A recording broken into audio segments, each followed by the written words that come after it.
I thought I'd start a little video on some bottling, which I'm going to be doing today. So the first thing I do, this is my big pan. It's very big. It's pretty huge. You see, it's the size of that table there.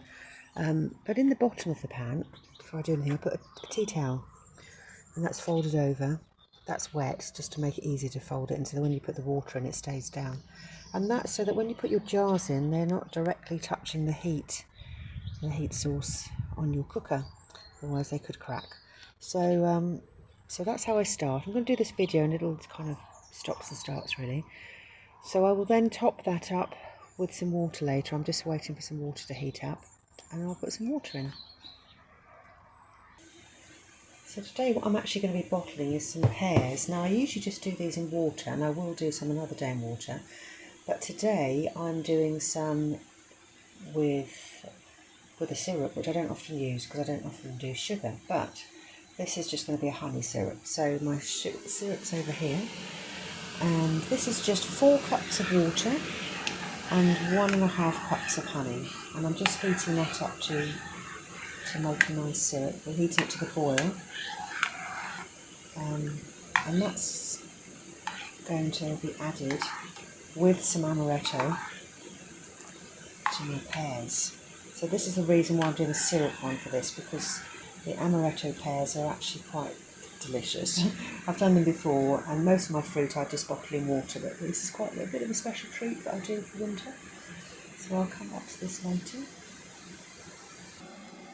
Well, these are all my jars, which I've just washed them at the moment, so they're all washed and clean.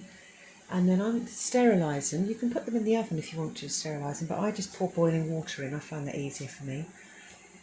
So I've got my kettle on the go here.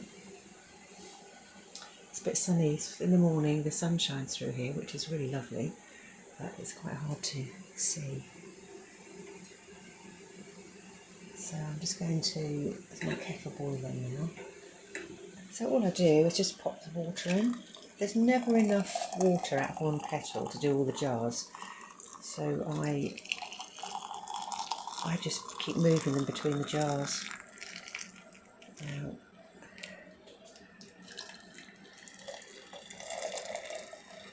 and I will obviously put some more, because I will top them up. I'll make sure they're top to the top, and I'll obviously have to reboil the kettle to do some more.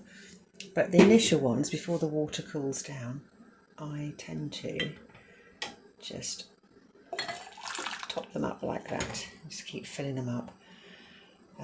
But I won't do that with the phone on, because I'll burn my hands if I do that.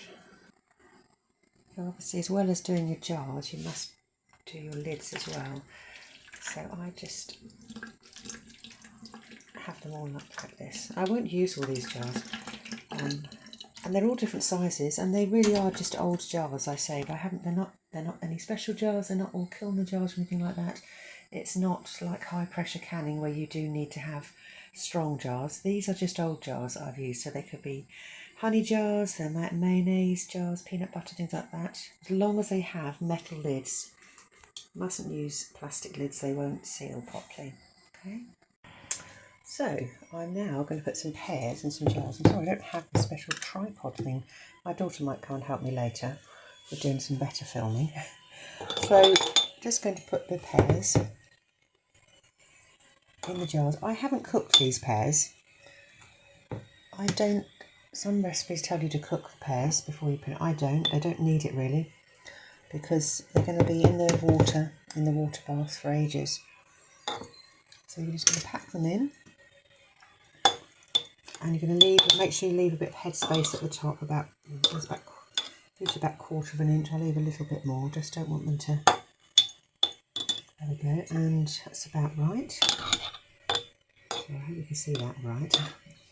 And then there's my almonds. So these are lovely. Got some blanched, about a tablespoon of blanched whole almonds. They'll mix in with them. I'll save some for a bigger bowl. And then we're going to put the honey syrup. And this has got some amaretto in it, so it's 1/2 cup of amaretto in there as well. So if I funny angle to do this. Let's try this. So again, I'm just going to use a ladle and pour that in. And again, you're going to leave about 1/4 inch headspace at the top. But I do like to cover the fruit. It's quite important to cover the fruit.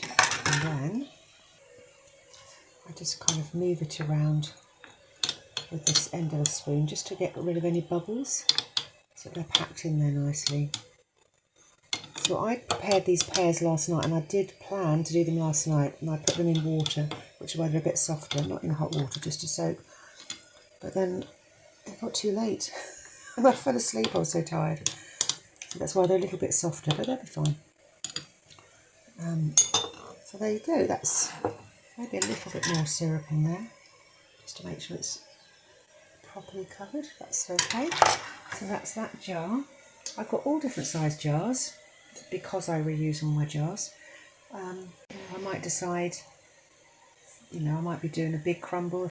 So I'm going to do a little follow-up from the video I was doing earlier, because I did it on my phone and I don't have a tripod. So, and then my battery and my memory ran out on the phone, so I couldn't anymore. So now my daughter's doing it for me. So I've done all where we were at, I think, was putting the pears in the jars, which I've now done. So they're all now topped up with the syrup. And this is the pan on here. So Molly can come have a look at the pan. I haven't got any water in there at the minute. I've got the towel in the bottom, which I showed you. So what I'm going to do now is fill up this pan with some water. So I use warm water. And it doesn't have to be really hot. You can do this cold or warm water.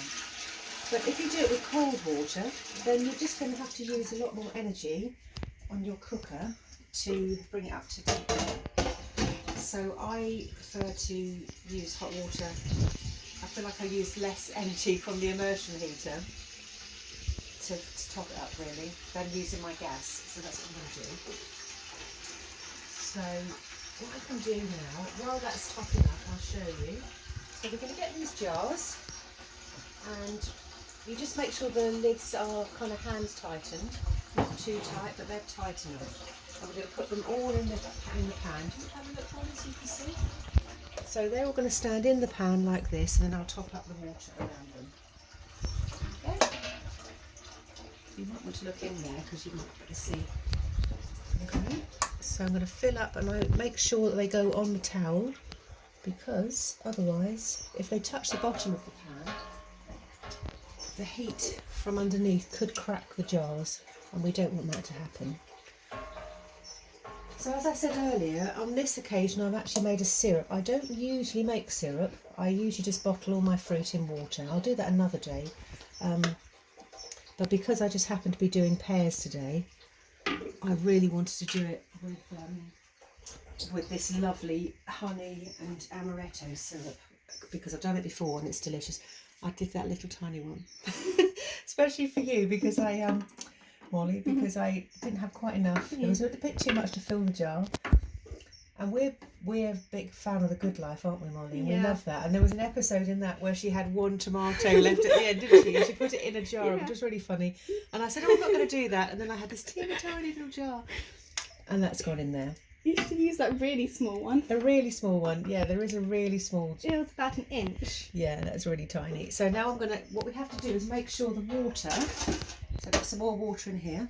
I can't put the big pan under the tap because it's too big. So I'm going to pour this carefully, because I don't want to knock the jars over. And we just want the water to go over the top of the jars. They need to be fully immersed. I think that's about right. That looks right, doesn't it, Molly? Yeah. So they're underneath the water, fully immersed. And I'm going to turn both my burners on at the back. So as you can see, I don't have a fancy Instagram kitchen. It's very small. Tiny. It's tiny, but it does the job. And I'll put the lid on because it does just make it easier to bring it up to temperature. I bring it up to just about, well, I have been bringing it up to the boil because I didn't have a thermometer. But yesterday I bought myself a thermometer. So I'm going to put that in there, and then I'll come back to you later and let you know where we reach the correct. Okay, see you later. So I just realised I didn't give you a temperature. So it's about 190 degrees you have to bring it up to. Because I haven't had a thermometer before, I've always just brought it up to boiling. I've done bottling for a really long time now. I bought this book. This is an amazing book. This is Mrs. Beaton's book, and I bought this when I was 18, which is a really long time ago. And How long ago? I'm not telling you because I'm very old. But it's a really, really good book, and I've been bottling now for about 25 years, or over 25 years. So it's really, really good, and it's got loads of different methods in here. So different things for fruit. I only do fruit bottling because I don't have a pressure canner. And to bottle like this with just a pan, all you can do is fruit, things with a high acid content. Otherwise you can get botulism, which we don't want. So if you want to do vegetables, you need a pressure canner, and I don't have one of those because I can't afford one at the moment. So, but I kind of do, there's a cold water method and there's a warm water method, but really I've never really followed anything particularly perfectly. I've just put the warm water in, brought them up to the boil, and then you maintain them. And here it gives you different times to maintain different fruits, and depending on, it's roughly about 30 minutes to 40 minutes for the pears. So bring it up to 190 degrees and then maintain that temperature for about 30 or 40 minutes, and then you take them out. But when we get to that bit, I'll show you, but that's roughly what you do. Okay. So while we are doing pears and while we're waiting for our pears to bottle, I'll just show you something I did yesterday in true Blue Peter style. So I've got lots of pears, as you can see over here. I've already processed loads of them, so that's a few that I have left, and I've still got another tree full of pears. But I like to dehydrate pears, and so I've got a jar here with some in. And they go a little bit different to apples. So apples go really crispy, but these go like chewy toffee, don't they, Molly? Yeah. And they're really delicious. And they have been in there for about 24 hours now. So generally I do them for roughly 24 hours. I put these on yesterday morning, and I think about temperature, is that 55, Molly? I can't see, I haven't got my glasses on. Let me see. About 55. Yeah, 55. I do them a little bit hotter for pears than apples because they do take a little bit longer. So I'll turn this off now, and you can see this dehydrator is really old and falling apart. So I've just, every time I pick it up, a piece of it comes in. I've just ordered another one. It's going to come in the next couple of days. I've glued it back together once already because I don't like to waste things. We're not a very wasteful household, are we? We like to repair everything. So, and these are some of the lovely apples from the garden. These are amazing. So it's really exciting because these trees, we've only been here 9 years this Christmas. Yeah. And as I said in the little tour I've done of the garden wasn't a garden. So the fruit trees I didn't start putting in till about 6 years ago. So this, I can't remember the variety of this. So this tree has only been in there 6 years, and there's so many apples this year, and there's still loads more on the tree. It's just really lovely and encouraging how much fruit you can get in a short time, really. So these are kind of so they're not crispy. Yeah, hang on, it's going to cut off in a minute. I don't have the storage. I'll continue this later. Oh, okay. So we're back to delete something. So as you can see, they're kind of they're a bit bendy. They're not crispy like when I do apples. Apples are definitely crispy, and these are kind of bendy. So I'll take all these out and I just put them in the jar.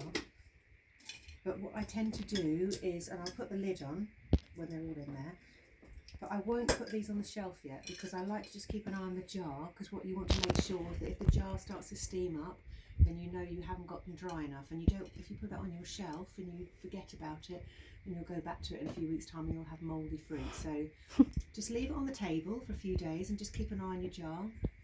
And if you think that it's, if it's not steaming up, then they're properly dry. In this household, they don't last very long because we all love pears. They're delicious. They are really delicious. And the trouble is with leaving them on the table is they're eaten very quickly. But I have a lot more pears this year, so that's really good. So I will we'll have more to eat. Last year I think I only got half a jar because I didn't have many pears. But I've still got another whole tree full of them. which is great. So I'll come back to and do that later. So that's some dehydration that you're doing as well. See you later. I thought I'd do a little video as I'm doing some dehydrating of apples now of how I do it. And it's quite basic really. If you've got really, really perfect apples, then you can actually just core them and then do them in rings. But I tend to dehydrate the ones that are not really perfect anyway, so I don't do that. And I don't peel them either because I just think it's quite nice to leave it all on. And so I cut them in half and then into quarters, and I just take out that middle piece. Right, and I've got a great big knife here, but like so. And then I just do them in kind of fairly thin slices like that. If you can see how thick they are. I need to get me close to this one. They're about that kind of thickness. I mean, they're all a little bit slightly different. And then you just lay them on your dehydrator, like so. And they shrink quite a lot. So, oops. Put them fairly close. Don't put that one in. No, that's a bit of a core anyway. Let's go out to the chickens. The chickens love them, so it doesn't go to waste. So I just cut them into little thin slices. Hope, hang on, there's not much time left. I've got a bit of time and though. then when they're done, I'll come back to you with those, because that's just what it is really. So these have been in now for about an hour and a half-ish, I guess. They've had their I brought them up to 190, and then I maintained that for another 40 minutes, so they're ready to come out, which is exciting. So I need this to get them out. For years I didn't have one of these, and I used to scoop them out with a load on. It was ridiculous. It was really hard to do. So I just put these in, and even though I know they're not going to drop, I always put this underneath because I always kind of worry a bit. And so I'll take them all out. You want to have a little look in there so you can see how they are. They're all fine, and I'll take them out one at a time. That's very... Now what you do when you take them out, I need another cloth actually, something to go underneath. I'll use this cloth to go underneath. No, I'm not going to do it this way. So once you've taken them out, you then need to tighten up the lids as well. So you can hear that, just kind of, there we go. They just need an extra little tighten up. I mean, they were already tight, but then you just do it again. And just be careful, sometimes if it's too loose, you might get a little bit of liquid coming out. Don't burn your hands. Yeah, that doesn't sound good. No. But what will happen, these will sit here now, and as they go cold, I'll take them all out and then I'll tighten them. As they go cold, they'll pop. The lids will pop, and then you know they're sealed. And you can just keep them like this for absolutely years. They don't go off. As I say, I've been bottling now for, it's probably more like 30 years. And I have done hundreds and hundreds and hundreds of jars. And in that time, I probably only maybe had 10 things go off. And that's usually, well, in the early days, it was because I used peanut butter jars with plastic lids. Oh dear. They don't seal. So I don't use those anymore. No, very occasionally, if it hasn't sealed properly. Look at that little one. That's a tiny little one. Should we show people the really small one? Oh, that's not. Where have I put the little? Oh, there's a little tiny jar. You should have used it. I will use that jar for something. I'm not sure what yet. I will. I do have one posh jar. This is one posh kiln jar. Ta-da! Ta-da! How amazing! Not many of those. I usually pick them up at car boot sales. I do have some, but I usually put store my dry food and stuff in those. But these are all these were mayonnaise jars. And these have been reused for years because when they're empty, obviously they get washed, and then I store them away, ready for the next time. What's that stuff on the lid? That's just the either lime in the water, not lime, but hard water. It would just be that. Well, probably isn't. Ow! Hear that one going. Right. Yeah. Get that going? Yeah. I don't know if you can hear that on there, so it made a little sizzle. There we go. Well, that certainly did. Make a little, tighten all up. And that one wasn't very tight, so that is now. So, yeah, they'll last for years. So these ones are done with syrup, but you can just bottle them with water. But we'll do that another day, and I'll show you how I do that. It's pretty much the same, really. Yeah. But if you look out at the moment, we're now 2nd of September, aren't we? Yeah. And there's still so much fruit out there in the hedgerows. Yeah. There's apples falling everywhere I drive along the road. There's apples falling everywhere, and it always just feels such a waste at this time of, bounty and abundance of food, to let it go to waste, especially as money is quite tight for most people these days. So you can just go out there, pick some fruit and bottle it, and then you can have these in the winter. So, these will last for years, but generally we will use these up over the winter, won't we? And also when you pour them out, so when you have a jar, of apples or pears, whatever it is. I mean, this is a sugar syrup, but when you bottle them in water, when you pour out your fruit to use, you drain the liquid, put that in a jar, and then you've just got a really nice juice, whether it's apple juice or whatever it is, because it creates a juice with the water. And I just drink that over the winter. So there we go. There's a few jars of pears in amaretto with whole blanched almonds and the honey syrup. Yummy. Yummy. See you later. Bye.